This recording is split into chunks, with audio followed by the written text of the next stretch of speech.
우리 하나님 말씀 보겠습니다.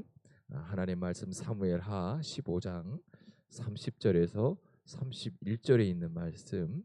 열왕기 사무엘하 15장 30절에서 31절에 있는 말씀. 우리 성경이 없으면 앞에 말씀이 있습니다. 우리 함께 같이 낭독하겠습니다. 다윗이 감난산 길로 올라갈 때에 그의 머리를 그가 가리고 맨발로 울며 가고 그와 함께 가는 모든 백성들도 각각 자기의 머리를 가리고 울며 올라가니라. 어떤 사람이 다윗에게 알리되 암살롬과 함께 모반한 자들 가운데 아히도벨이 있나이다 하니 다윗이 이르되 여호와여 원하건대 아히도벨의 모략을 어리석게 하옵소서 하니라. 아멘. 이는 하나님의 말씀입니다. 우리가 특별히 금요 성령 집회 때 기도에 대해서 계속 나누고 있는데요. 우리 인생에 예기치 못한 날들이 찾아올 때가 있습니다. 어떤 사람은 건강하던 모습을 가지고 있다가 병원에서 진단을 받기도 하고, 믿었던 사람이 등을 돌리기도 하고, 평생 쌓아온 것이 한순간에 무너지는 날도 있습니다. 특별히 가장 아픈 상처는 나와 가장 가까운 사람이 나에게 주는 상처들입니다. 오늘 본문에 다윗이 바로 그런 상황이었습니다. 다윗을 한번 생각해 보십시오. 다윗은 왕이었습니다. 그리고 골리앗을 쓰러뜨렸던 영웅이기도 했습니다. 이스라엘 역사상 가장 위대한 왕이 다윗이었습니다. 그러나 지금 현재 오늘 본문의 모습을 보면 왕궁에 앉아있지 못하다라고 하는 것을 우리는 짐작해 알 수 있습니다. 아들인 암살롬이 반란을 일으킨 겁니다. 그 이야기는 뭐죠? 아버지의 왕권을 내가 빼앗기 위해서 반란을 일으킨 겁니다. 더욱더 충격적인 이야기를 오늘 하고 있죠. 최고의 참모였던 아히도벨마저 암살롬 편에 섰다는 겁니다. 그 얘기는 뭐냐면 이 아히도벨이 누구의 참모였던 거예요? 다윗의 참모였습니다. 가장 아끼는 참모였다는 것입니다. 그런데 아들도 배신하고 가장 믿었던 참모도 배신하고 이제 다윗의 왕권을 빼앗는 것입니다. 다윗은 모든 것을 잃었습니다. 오늘 본문에 보면 왕권도 잃었고 명예도 잃고 신하도 잃고 심지어 아들마저 잃어버리는 이런 상황이 다윗의 모습입니다. 그런데 그 다윗의 모습을 딱 이렇게 기록합니다. 머리를 가리고 맨발로 울며 감난산 길을 올라갔다. 지금이 어떤 모습이에요? 가장 처절해요. 머리를 가리고 있다고 하는 것은 지금 코가 빠진 거예요. 쉽게 얘기하면 땅만 보고 가는 거예요. 머리만 보인다. 시커먼 머리만 보인다는 거예요. 그런데 우리가 지금 대동산을 감난산을 어떻게 올라가는 거예요? 맨발로 올라가는 거예요. 그 맨발로 올라가고 있는 그 다윗의 모습을 생각해 보세요. 조금 전까지만 해도 왕의 자리에 앉아 있었는데 한순간에 그가 아들에게 쫓기고 그 믿었던 참모에게도 배반을 당하고 쫓겨서 지금 감난산으로 가는데 어느 정도로 정신이 없냐면 신발 신을 정신도 없을 정도로 도망을 가고 있는 겁니다. 이게 패배자의 모습입니다. 인생의 가장 밑바닥의 모습이 오늘 다윗의 모습입니다. 그런데 놀랍게도 지금 이런 모습을 보면서 오늘 성경은 이 순간을 실패라고 기록하지 않고 있다는 거예요. 세상의 기준으로 보고 우리의 눈을 보면 지금 다윗은 철저하게 실패한 사람입니다. 인생의 나락에 떨어지고 더 이상 일어설 수 없는 그런 모습의 인생의 밑바닥인데도 불구하고 하나님은 이것을 실패라고 얘기하지 않고 있다는 거예요. 오히려 이 순간을요, 오늘 성경은 가장 위대한 기도의 순간이라고 기록하고 있어요. 왜일까요? 지금 사람이 끝났다고 생각하는, 지금 마지막이라고 생각하는 그 끝이라고 하는 그 자리가 어떤 자리라는 거예요? 하나님이 시작하는 자리라는 거예요. 인생의 가장 밑바닥 끝났다고 생각하는 그 순간에 하나님이 뭐 하기 시작한 거예요? 일하고 있는 거예요. 그것을 알기 시작한 거죠. 그래서 오늘 하나님 우리에게 말씀하는 거예요. 문제는 상대적이지만 기도는 절대적이라는 거예요. 그래서 하나님의 뜻은요, 사람이 아닌 지금 그 상황 속에서도 하나님을 바라보게 하고 있는 거예요. 오늘 저나 여러분 어떻습니까? 내가 힘들고 어렵고 저 밑바닥에 더 이상 일어날 수 없는 그 상황이 왔을 때 그 순간에 실패가 아니라 하나님을 바라보고 있나요? 지금 다윗과 같은 이 상황 속에서도 하나님은 다윗에게 무엇 하기를 원하냐면 하나님만을 바라보기를 원한다는 거예요. 그런데 그 다윗은요, 뭐 했다는 거예요? 그 순간에도 하나님을 봤다는 거예요. 다윗은 완전히 무너진 것 같잖아요. 지금 그 맨발로 머리를 숙이며 감난산을 가요. 울면서 가는 거죠. 그 모습에서 어떤 왕위의 위엄이나 왕의 어떤 권력이나 명예나 힘 아무것도 볼 수 없어요. 그 누구도 그 다윗을 보면서 성공한 인생이라고, 아니 괜찮은 인생이라고 이야기할 사람은 한 명도 없을 거예요.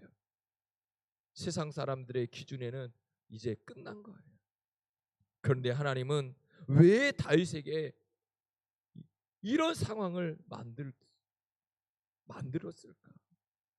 생각해 보세요. 다윗이 지금까지 올 때까지 다윗의 모습을 한번 생각해 보세요. 하나님만 바라보고 하나님 붙들고 하나님 믿음으로 모든 일을 해왔던 다윗에게 왜 이런 상황이 와야 됩니까? 오늘 저나 여러분이 신앙생활하고 기도생활하고 예배생활하고 열심히 하나님만 바라보고 붙들고 나가고 있는데 왜 나에게 이런 상황을 주시는 겁니까? 라고 기도할 때가 있잖아요. 다윗이 지금 그런 상황이라는 거예요. 그런데요, 하나님은요, 이 다윗을 무너뜨리려고 이런 상황을 만든 것이 아니라 뭐라고요? 하나님을 더욱더 바라보게 하기 위해서요. 하나님을 바라보게 하기 위해서 지금 이 상황을 만들었다고 하는 것은 다윗을 통해 또 다른 일을 하고 싶은 거예요. 그 일을 할 때는 그 일을 하기 위한 준비와 그릇이 만들어져야 돼요. 오늘 저나 여러분에게, 우리 순창 베델교회에게 하나님이 이런 어려움과 힘든 일이 생길 수가 있어요. 우리 인생이 생길 수가 있단 말이에요. 그런데 그때 포기하고 자포자기하고 그냥 주저앉는 것이 아니라 그것을 통해 하나님이 더욱 쓰시고자 원하는 하나님의 뜻이 있다는 거예요. 그래서 코로나가 왔을 때 우리는 코로나가 위기라고 하지 않잖아요. 모르겠어요. 다른 사람 다 위기라고 하지만 저는 안 그랬잖아요. 오히려 코로나가 기회라. 기회. 오늘 저나 여러분, 다윗이 이 무너지는 이 상황 속에 하나님이 이 상황을 만든 것은 하나님이 다윗을 통해 더욱더 하나님만을 바라보고 다윗을 통해 하시고자 하는 하나님의 놀라운 계획과 일들이 있다는 거예요. 오늘 저나 여러분이 어떠한 상황 속에서도 하나님만 바라보면 하나님은 그것을 통해서 우리에게 더 놀라운 일을 행해 주실 줄로 믿습니다. 사람들은 평소에 사람을 의지하죠. 또 뭐 의지하나요? 돈 의지하자. 돈, 경력, 인맥, 건강. 그러나 하나님은요, 종종 그것들을 내려놓으라고 말씀하셔요. 내려놓으라. 오늘 저나 여러분의 인생 속에 무엇이 있나요? 제가요, 우리 상주 감리교회 사모님 성함이 뭐죠? 목사님 성함만 기억하게 돼서 김영윤 목사님을 만났고 사모님과 이렇게 교제하게 됐는데요. 이런 얘기를 하시더라고요. 교회를 건축해야 되는데 돈이 없잖아요. 제가 보니까 11년도에 교회 봉헌 예배를 드렸더라고요. 11년도에. 근데 그런 얘기를 하시는 거예요. 그 교회가 종로 지방에서 개척한 교회였는데 무허가 건물에 조립식이었죠. 24평 조립식을 있었는데 교회를 건축하려고 하는데 돈이 없잖아요. 그런데 목사님이 창고에 가서 꼬깃꼬깃한 그 종이 하나를 집어서 그 종이를 보니까 그 옛날에 교회를 봉헌할 때 썼던, 처음 교회를 개척하고 봉헌할 때 썼던 순서지, 그 순서지를 다 이제 이렇게 다리미질 해갖고 다 한 거예요. 그런데 종로 지방에 거기서 이제 지원하는 것들이 이제 있는데 이제 이 교회에 기록이 없는 거예요. 상주감리교회에 대한 기록이 종로 지방에는 없는 거예요. 다 사라지고 없으니까 그 교회 지금까지 지원을 못 하다가 이제 기회가 온 거예요. 그런데 기록이 있어야 지원을 하는데 기록이 없으니까 지원을 할 수 없잖아요. 그런데 이 목사님이 뭐 찾은 거예요? 꼬깃꼬깃 창고에 이렇게 있었던 그때 교회 설립 예배했던 순서지를 찾아서 다리미질했던 그것을 보여준 거예요. 그래서요, 아무튼 우유곡절이 있었지만 1억 원을 지원받았다잖아요. 1억 원. 1억 5천 계획하고 교회를 건축했다고 했죠? 선물 말고. 네, 그때 당시로. 그런데 1억을 후원 받은 거잖아요. 하나님은요, 우리를 사용하시고 우리에게 일하게 하실 때 하나님만 바라보게 하시고 언제 어떻게 하나님은 일하실지 모르다는 거예요. 근데 더 중요한 건요, 사모님이 너무 기도 열심히 하시더라고요. 잘 될 수밖에 없더라고요. 기도하시는 사모님. 하나님이 일하심. 오늘 저나 여러분에게 이런 어려움들이 오는 이유가 뭘까요? 그것은 내려놓게 하기 위해서. 뭐예요? 하나님만 바라보라는 거예요. 하나님만. 오늘 저나 여러분이 하나님만 바라보기를 주님 축복합니다. 오늘 저나 여러분이 우리 교회에 있는 모든 여러 가지 일들이 계속해서 일어나고 있는데, 아이고 하나님, 우리 교회가 이런 거 감당할 수 있나요? 우리 교회가 어떻게 이거 할 수 있나요? 아니에요. 그건 우리 생각이에요. 하나님이 하시게 하면 되는 거예요. 하나님이 일하시면 되는 거예요. 저희가요, 이 캠프를 생각할 때요, 몇 명 올지 몰랐어요. 기대를 안 했어요. 시작이니까 우리 몇 명만 이렇게 모여서 하자. 그런데 실제로 열어보니까 아이들만 지금 53명. 50명? 50명이에요. 아이들만 50명. 그러니까 오늘 우리에게 하나님이 일하실 때는요, 우리의 생각을 뛰어넘는단 말이에요. 왜 그럴까? 우리에게 어떤 하나님만 바라보게 하는 이유는 우리가 하나님보다 더 의지하는 무엇인가가 있다는 거예요. 하나님은 그것조차도 뭐 하기를 원하는 거예요? 내려놓기를 원하는 거예요. 다윗은 왕이었어요. 군대도 있었어요. 충성스러운 신하도 있었어요. 그러나 하나님은 그 모든 것을 지금 뭐 하고 있는 거예요? 흔들어 보는 거예요. 다 흔들어 보는 거예요. 흔들고 나니까 다윗을 어디로 이끄냐면 기도의 자리로 이끌었어요. 그래서 다윗은 그 기도자의 자리로 하나님께서 이끄실 때 뭐 했어요? 기도한 거예요. 하나님이 우리에게 이런 일들을 이루신다고요. 그러면 우리는 뭐 해야 되냐면 기도의 자리에 가야 되는데 기도의 자리까지 못 갈 때가 훨씬 더 많잖아요. 주저앉거나 포기하거나. 그러다 보니까 우리가 하나님이 원하시는 그 일들을 이루지 못하는 거예요. 그런데 다윗은요, 그 순간에 기도의 자리에 가는 거예요. 우리의 인생을 흔들 때 가장 먼저 생각하고 하는 질문이 뭡니까? 하나님, 왜 이런 일이 나에게 일어나나요? 내가 어떻게 했는데, 하나님, 내가 어떻게 예배하고 어떻게 기도하고 어떻게 섬겼는데, 하나님, 내가 어떻게 했는데 어떻게 나에게 이런 일이 일어날 수 있나요? 라고 질문하지. 그러나 우리의 질문이 바뀌어야 된다는 거예요. 하나님, 나에게 이 상황을 주시는 것은 도대체 나를 어디로 이끌고 계시는 겁니까? 나를 어디로 이끌어 가기를 원하고 계시는 겁니까? 내가 어떻게 하기를 원하고 계시는 겁니까? 다윗은 도망가면서도 하나님께 나아가고 있는 거예요. 인간적으로 보면 아무것도 할 수 없는 그 모습 속에, 그러나 하나님께서는 할 수 있다는 거예요. 그게 뭐예요? 기도라는 거예요. 기도. 내가 할 수 없는데 기도는 할 수 있다는 거예요. 내가 아파 누워 있어도 뭘 할 수 있다는 거예요? 기도할 수 있다는 거예요. 기도할 수 있다는 거예요. 그래서 이렇게 기도하잖아요. 여호와여, 원하건대 아이도벨의 모략을 어리석게 하옵소서. 놀랐습니다. 아주 짧은 기도예요. 화려하지도 않아요. 딱 한 문장입니다. 그런데 하나님께서 그 기도를 들어주셨잖아요.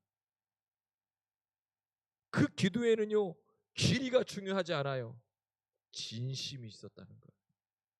문장이 중요한 게 아니라 그 기도에는 뭐가 있었다는 거예요? 하나님을 향한 믿음이 있었다는 거예요. 다윗은요, 사람의 힘이 아니라 이제는 그 끝자락에서, 인생의 끝자락에서요, 하나님의 능력이 시작되는 자리임을 알고 거기에서 뭐 한 거예요? 기도한 거예요. 고린도후서 12장 9절은요, 바울은 이렇게 얘기하죠. 내 은혜가 내게 족하도다. 이는 내 능력이 약한 데서 온전하여 짐이라.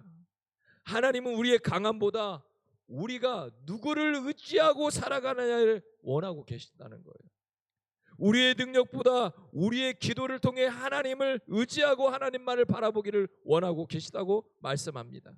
오늘도 하나님 우리에게 말씀합니다. 사람을 바라보지 말고 하나님 나를 바라보라는 거예요. 오늘 저나 여러분, 우리의 삶 속에 이런 어려움이 온다 할지라도 포기하거나 좌절하는 것이 아니라 그때가 바로 기도하는 자리고, 그때가 하나님이 원하시는 기도의 자리임을 믿으시고 하나님만을 더욱 바라볼 수 있기를 주의 이름으로 축복합니다. 그래서 하나님은요, 그 기도를 통해 뭐 하기를 원할까요? 하나님의 주권을 경험하기를 원하는 거예요. 그 모든 상황이 하나님의 주권 안에 있음을 알라는 거예요. 다윗은 기도했습니다. 그렇다고 상황이 즉각적으로 바뀌었습니까? 아니에요. 암살롬은 여전히 강했고요, 아히도벨은 여전히 최고의 전략가였습니다. 오히려 현실을 보면 희망이 하나도 없습니다. 그런데 하나님께서 보이지 않는 곳에서 일하고 계심을 말씀하고 있어요. 오늘 사무엘하 17장에 보면 아히도벨이 암살롬에게 전략을 제안해요. 그 전략이 완벽했어요. 뭐냐면 지금 당장 12,000명을 이끌고 가서 다윗을 쫓아가면 다윗은 지금 지쳤기 때문에 무조건 이길 수 있습니다. 이거는 누가 봐도, 애들이 봐도, 저 초등학생들이 봐도 무조건 이깁니다. 지금 이 상황은 군사적으로 볼 때나 어떤 모습으로 봐도 절대로 질 수 없는 그런 상황입니다. 모든 사람이 가장 효율적이고 옳다고 이야기합니다. 그런데요, 이 전략을 아히도벨이 냈는데 갑자기 누가 나오냐면 후세가 나와요. 후세가요 다른 전략을 내놔요. 그러면 이 후세의 전략은 성경에 보니까요 비효율적이에요. 시간도 오래 걸리고요, 준비도 오래 걸리고요, 상식적으로 채택할 수가 없는 그런 전략이었어요. 그런데 암살롬은 누구의 전략을 따라가요? 후세의 전략을 따라갑니다. 왜 그랬을까? 성경은 이렇게 말씀해요. 이는 여호와께서 아히도벨의 좋은 계략을 물리치라고 명령하셨음이더라. 할렐루야. 누가 일하셨다고요? 하나님. 다윗의 상황은 여전히 똑같은데 다른 곳에서 누가 일하고 계셔요? 하나님이 일하고 계시다는 거예요. 하나님은요 늘 일하고 계시는데 우리가 당장 내 상황이 변하지 않아서 하나님을 원망하고, 지금 당장 내가 기도했는데 이 상황이 변하지 않으니까 원망하고 불평하고 그렇다는 거예요. 하나님은 사람의 마음을 움직이십니다. 왕의 마음도 움직이고 지도의 결정도 움직이십니다. 환경도 움직입니다. 우리가 보지 못하는 영역에서도 하나님은 여전히 뭐 하고 있다는 거예요? 역사하고 계시다는 거예요. 기도라고 하는 것은 하나님께 정보를 많이 제공하는 행위가 아니에요. 하나님은 이미 모든 것을 다 알고 계셔요. 기도는 내가 하나님의 주권을 인정하는 거예요. 내가 할 수 없음을 인정하고 하나님이 할 수 있음을 인정해서 하나님께 모든 것을 옮겨 놓는 거예요. 나의 상황, 나의 이 모든 것들을, 나의 문제, 뭐 여러 가지 내 안에 있는 것들을 다 어떻게 하는 거예요? 하나님께 옮겨 놓는 거예요. 오늘 저나 여러분, 우리에게 있는 것들이 무엇입니까? 아직 해결되지 못하거나 내가 기도하고 있는 기도의 모든 것들을 하나님께 옮겨 놓고 하나님만 바라볼 수 있기를 주님 축복합니다. 기도하는 사람은 상황을 통제하려 하는 사람이 아닙니다. 기도하는 사람은 상황을 통제하는 것이 아니라 그 상황을 뭐 하는 거예요? 하나님께 맡기는 겁니다. 그때 평안이 오는 거죠. 오늘 많은 사람들이 염려 속에 살아갑니다. 염려를 많이 하다 보니까 뭐 해야죠? 잠을 이루지 못해요. 계속 계산하고 걱정합니다. 그런데 하나님 우리에게 말씀하죠. 너의 계산보다 내 계획이 크다는 거예요. 우리를 향한 하나님의 계획이 크다는 거예요. 다윗은 아히도벨을 이길 힘이 없었습니다. 그러나 하나님은 아히도벨의 지혜를 무너뜨려 버립니다. 전략을 무너뜨려 버립니다. 다윗은 암살롬을 막을 힘도 없었습니다. 그러나 하나님은 암살롬의 판단을 흐리게 하셔서 그를 무너뜨립니다. 이게 기도의 능력입니다. 기도는 하나님을 움직이는 것이 아니라 기도는 하나님께서 이미 준비하신 역사를 경험하게 만드는 통로라고 말씀하고 있는 겁니다. 그러므로 기도하는 사람은 낙심하지 않습니다. 당장 결과가 보이지 않아도 하나님이 일하고 계심을 믿기 때문에 낙심하거나 포기하지 않습니다. 기도하면서 나가는 겁니다. 한 걸음 한 걸음 나가는 겁니다. 왜요? 하나님이 일하심을 믿기 때문에 그렇습니다. 믿지 못하면 못 나가는 거예요.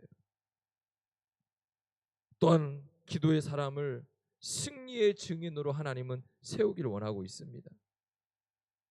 하나님은 단지 오늘 본문을 보면 다윗을 살려내는 것이 목적이 아니에요. 다윗을 살리는 게 목적이 아니에요. 다윗을 통해서 하나님의 살아계심을 통해 하나님께 영광 돌리게 하기 위해서 지금 일하고 있는 것을 볼 수 있어요. 그러니까 오늘 하나님이 우리 안에 일하시는 것은 여러 가지 있죠. 내가 내려놓고 하나님을 바라보고 하나님을 의지하고 기도하고 낙심하지 않고 하나님이 일하심을 보는 모든 것들. 그래서 하나님이 일하심은 뭐냐?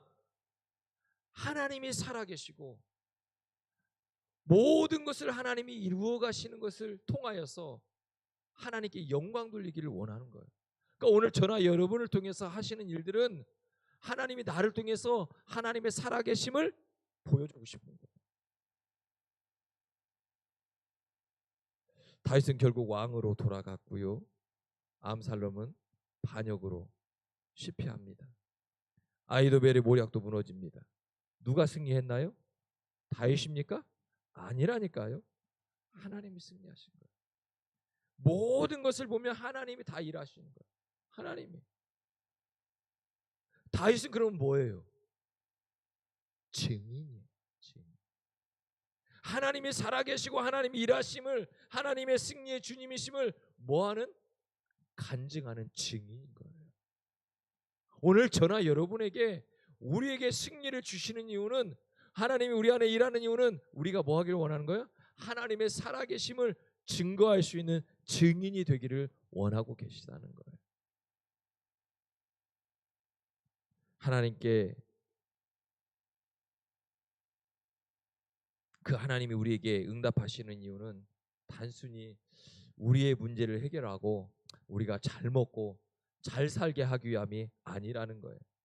그것을 통해서 하나님의 영광을 드러내기 원하시는 거죠. 응답받은 성도는 살아있는 뭐예요? 증인이에요. 그래서 예수님이 부활 승천하면서 우리에게 뭐라고 하냐면 증인이 되라고 말씀하잖아요. 증인이 된다는 것은 살아계신 하나님이 내 안에서 일하고 계심을 내가 경험하고 경험된 그것을 고백할 때 영광이 나타나는 것.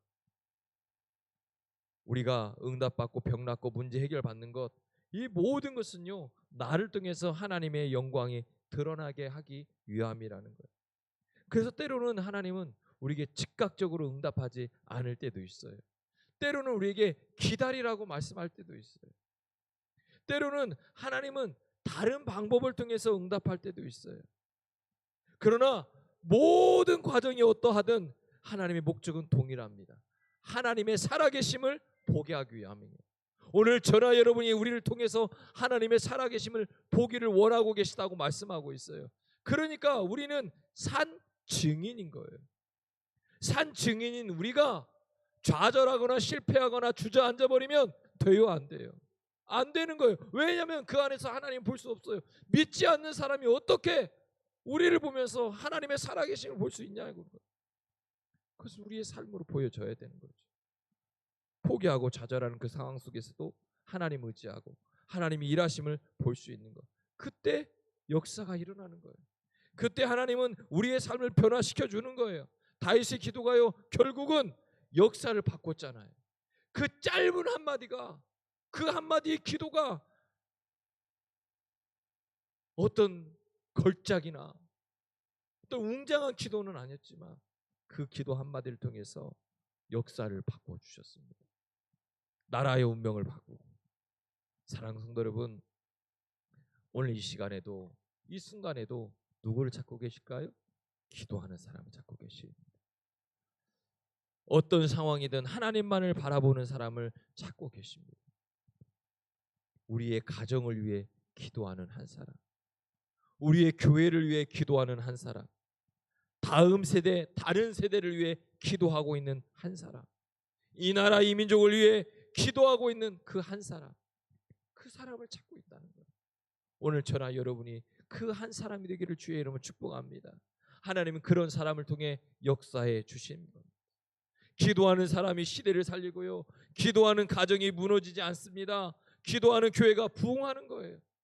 기도하는 성도가 끝내 승리할 수밖에 없음을 우리에게 가르쳐주고 있는 겁니다. 사랑하는 성도 여러분, 오늘 저나 여러분이 어떤 상황 속에서도 끝까지 기도하는 사람이 되기를 주의 이름으로 축복합니다. 다윗은 왕궁에서 승리한 것이 아니었습니다. 감람산에서 승리했습니다. 사람들 앞에서 승리한 것이 아니라 하나님 앞에서 무릎 꿇을 때 승리했다는 겁니다. 오늘 저나 여러분의 감난산은 어디입니까? 눈물의 자리가 있습니까? 질병의 자리입니까? 경제적인 어려움입니까? 가정의 문제, 배신과 상처의 문제, 그런 감남산이 어디입니까? 오늘 그런 자리가 있다 할지라도 절대 포기하지 마십시오. 포기하지 않고 뭐 하라는 거예요? 기도하라는 거예요. 기도는요, 마지막 선택의 수단이 아닙니다. 기도는 가장 먼저 해야 될 선택의 문제입니다. 오늘 저나 여러분에게 있는 모든 것들 먼저 기도로 선택하여 기도를 붙들기를 주님 축복합니다. 기도하면 환경은 변합니다. 기도하면 사람도 변합니다. 그러나 우리 하나님은 그 기도를 통해서 역사해 주시고 그걸 통해서 하나님의 능력의 통로가 되고 있음을 우리에게 알게 하실 줄로 믿습니다. 그러므로 끝까지 기도하는 사람이 되어 끝까지 승리할 수 있는 저나 우리 모든 성도 되기를 주의 이름으로 축복합니다.